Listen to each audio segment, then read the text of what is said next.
हो जाना चाहिए, वो चुनाव ये नहीं करवा रहे हैं। बार बार संविधान की अवहेलना करना इनकी आदत सी बन गई है, क्योंकि ये मानते ही नहीं कि बाबा साहब ने संविधान बनाया या अपना संविधान अपने हिसाब से चलाना चाहते हैं। ये जो इनकी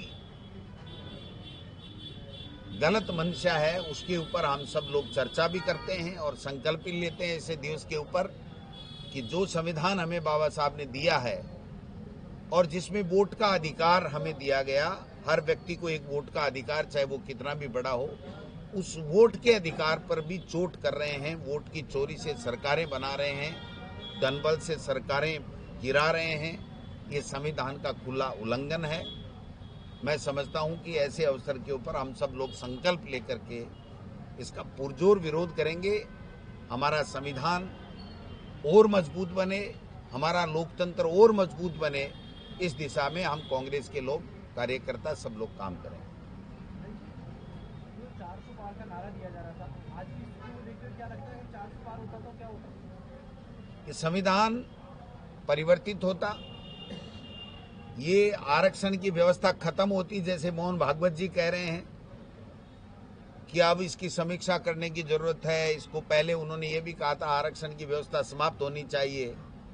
तो मैं समझता हूं कि अगर 400 पार होता तो कभी भी इस देश में चुनाव नहीं होता, मर्जी की वोटर लिस्ट बनती, जो उनको वोट देने वाला है उसी का वोटर लिस्ट में नाम मिलता और एक दलीय व्यवस्था कि वो जो चाहेंगे वो ही नॉमिनेट होकर के या वो ही इलेक्ट होकर के आएगा, उस मर्जी के हिसाब से कानून बना लेते। आम व्यक्ति को अपनी स्वतंत्रता बोलने की हो, चाहे वोट देने की हो, चाहे जनप्रतिनिधि चुनने की हो, वो खत्म हो जाती। कल मुख्यमंत्री जी गंगानगर से आपको खूब याद कर रहे थे, क्योंकि डॉक्टर साहब हम शेखावाटी को पिलाएंगे गंगा का पानी। अभी तक तो डीपीआर ही नहीं बनी। 4 महीने में डीपीआर बना रहे थे और 24 महीने हो गए, तो 20 महीने तो ऊपर हो गए। और कब पर्ची बदल जाए मुख्यमंत्री जी, इसलिए जो जल्दी करना हो करो। 1 रुपए का बजट मुख्यमंत्री जी बता दें यमुना जल के लिए दिया हुआ, तो मैं मान जाऊंगा कि उनका प्रयास है। अभी तो हरियाणा वालों ने एक मीटिंग ली है, वो भी दिखाने के लिए, क्योंकि पंचायत राज और नगर निकाय के चुनाव आ रहे हैं। ईआरसीपी के लिए कितना हल्ला करते थे कि हम राष्ट्रीय परियोजना बनाएंगे और पैसे देंगे, 1 रुपया नहीं दिया। राष्ट्रीय परियोजना के लिए राहुल गांधी जी के प्रश्न के ऊपर लोकसभा में मनाही कर दी और यहाँ जो स्टेट फंड से हमने चालू किया था उस काम को आगे बढ़ाया। उसमें अडानी को पूरे के पूरे ठेके दे दिए गए, एक भी ठेका दूसरे व्यक्ति को नहीं दिया गया। ये इनकी चाल चरित्र जो है वो ये है सबके सामने। पूरे देश में एयरपोर्ट की क्या स्थिति है, इंडिगो की फ्लाइट, राहुल गांधी, ये जो इंडिगो की स्थिति है ना, वही पूरे देश की स्थिति है। इंडिगो की स्थिति पूरे देश में है, त्राईमाम हो रहा है, हर व्यक्ति दुखी है। अब वोट का अधिकार ही छीना जा रहा है, तो इससे बड़ी तो क्या स्थिति होगी आप बताओ। साधारण से साधारण आदमी के ऊपर अगर वो बोल रहा है तो उसके ऊपर ईडी इनकम टैक्स आ जाएगा। और इनके देखो, इनके नेताओं के मैं नाम बता दूं तो आप सकते में आ जाओगे कि ये भी होता है क्या, प्राइवेट बैंक खरीद रहे हैं। जब मौका मिलेगा मैं बता दूंगा, जो ज्यादा बोलते हैं ना कि हम तो ईमानदार हैं, कांग्रेस वाले ये हैं वो हैं, प्राइवेट बैंक खरीद रहे हैं 200, 500, 1000 करोड़ का, और बातें करते हैं बड़ी बड़ी। उनके तो नहीं आती ईडी, गोविंद डोटासरा की क्यों आती है बताओ आप? क्योंकि मैं छाती में देता हूं खटका,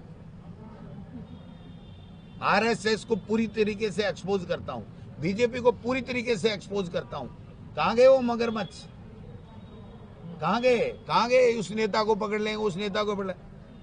साजिश रची थी महेश जोशी के लिए, जमानत लेकर के आ गया, बाहर आ गया। कोर्ट ने कहा क्यों जबरदस्ती कर रहे हो इसमें?